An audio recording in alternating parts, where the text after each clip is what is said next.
Silver the Hedgehog is a young time traveler from the distant future, give or take 200 years.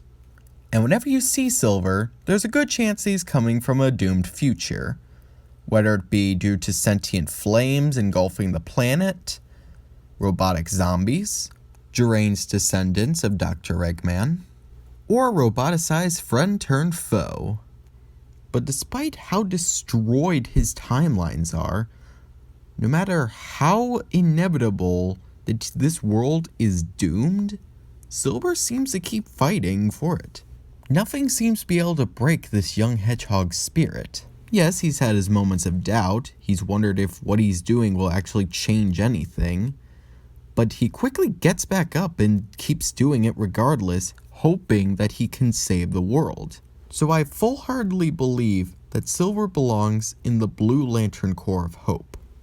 Now, an argument could be made that that isn't hope, but in fact willpower, and the willpower definitely helps.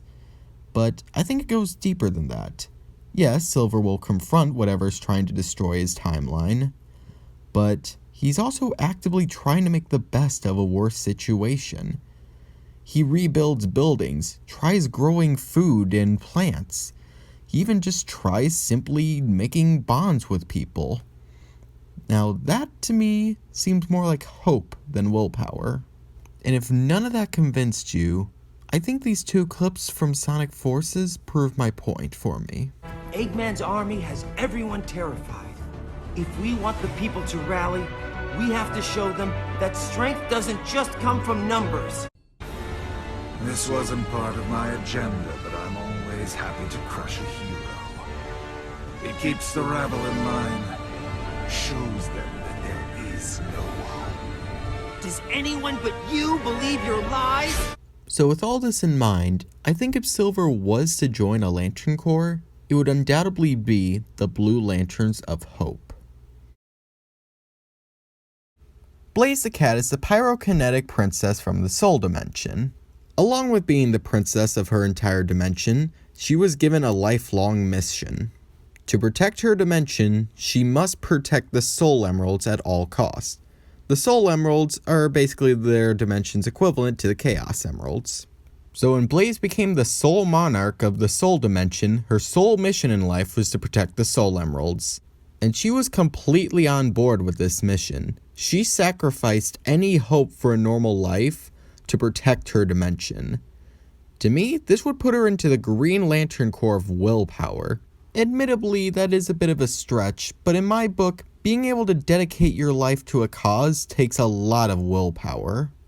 And to further cement my point, in the game Sonic 06, Blaze finds herself in the future with Silver the Hedgehog. Don't ask me how, it's never explained. Regardless of how she came to be there, she was willing to do anything to protect this dimension, even if it wasn't her own.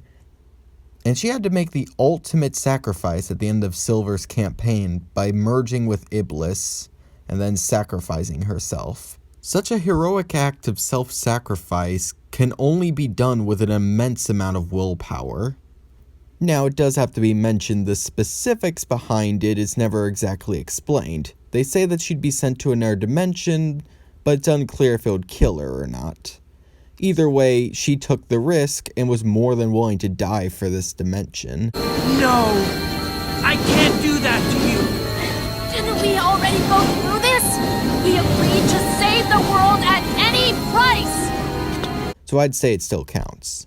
I also considered the Indigo Tribe of Compassion, and although this could work for her, and it definitely would match her outfit, I think willpower just works better for her since, although she does have great moments of compassion, she can be a little cold at times as well. To kill someone to save the world.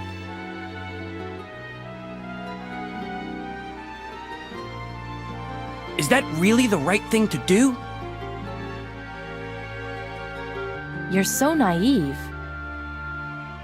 Whether it's right or wrong, I can't really say.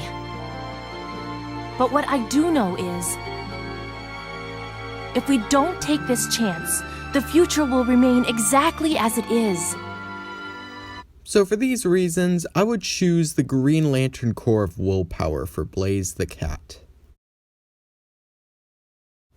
Vector the Crocodile is the leather-headed leader of Team Chaotix, a detective agency that has one policy, and one policy only. We never turn down work that pays. And from time to time, he does seem to come off as very greedy, so you'd be forgiven to think that he belongs in the Orange Lantern Corps of Avarice.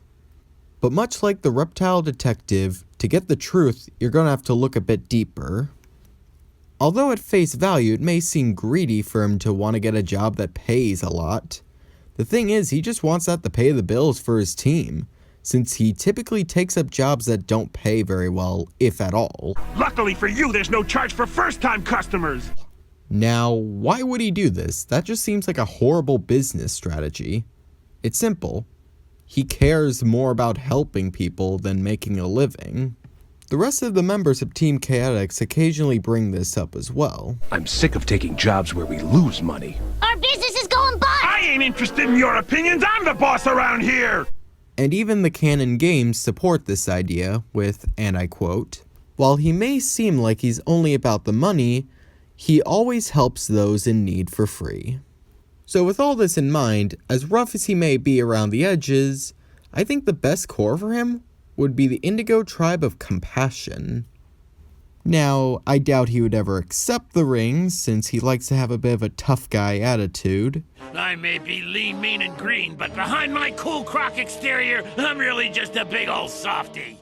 Just don't let that get around, though, you got me? I got a reputation! A detective's gotta be tough, so let's just keep this between you and me, okay? But he definitely would qualify, and I think it would be the best fit for him if he had to be a part of a Lantern Corps. So those were my picks for 6 more Sonic characters in Lantern Corps.